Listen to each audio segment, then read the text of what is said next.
Well, security at its highest as final preparations are made ahead of Thursday's high-level visit of United States Vice President Kamala Harris. While U.S. officials remain mum on her itinerary with regional leaders, the government's grateful to garner more support from the American government on pertinent issues impacting the Bahamas and the Caribbean as a whole.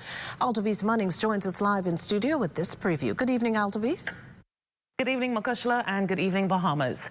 United States Vice President Kamala Harris will be in town to co-host Thursday's U.S. Caribbean Leaders Meeting with CARICOM Chairman, Prime Minister the Honorable Philip Davis at the Atlantis Paradise Island Resort. And as you can imagine, security will be beyond tight. This high-level meeting stems from the Summit of the Americas, a hemispheric meeting between the U.S. and North, Central, and South America, as well as the Caribbean. It was at the last summit in Los Angeles, California, that Vice President Harris expressed her desire to meet with Caribbean leaders on several matters. Foreign Affairs Minister the Honorable Frederick Mitchell revealed in an interview with our news team on Wednesday that the issue of climate change is the primary agenda item.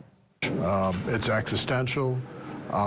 We need to mobilize resources to defend ourselves against the vigors or vagaries of that, and also to adapt our country to meet those issues which arise from climate change. So that's, Prime Minister says climate change is front and center, #1 foreign policy issue in the multilateral context.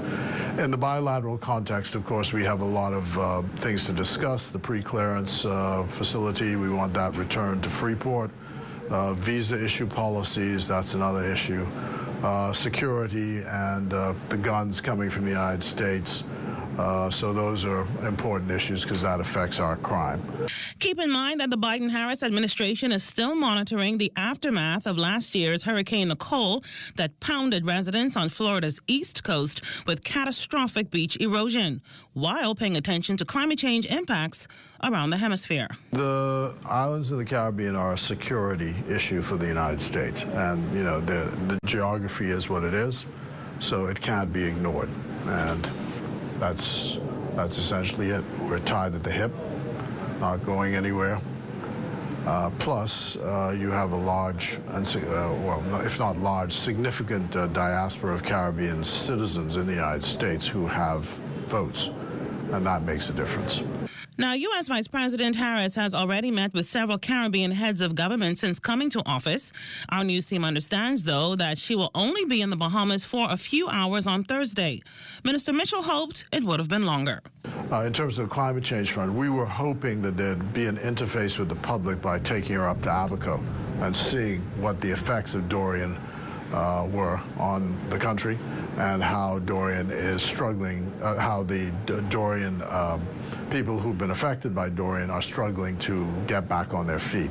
I think that nothing demonstrates that more than an actual visit to Abaco or East Grand Bahama. Minister Mitchell confirmed that Vice President Harris will also be updated on CARICOM's current stance on the instability in Haiti at Thursday's meeting. CARICOM leaders will then meet again on Haiti in a special conference starting this Sunday, June 11th, until Wednesday, June 14th in Kingston, Jamaica. CARICOM Chairman, Prime Minister the Honorable Philip Davis, and senior Haitian government officials will also participate in those discussions. Reporting live in studio for the Bahamas tonight, I'm Altavis Munnings. Back to you, Mukushla.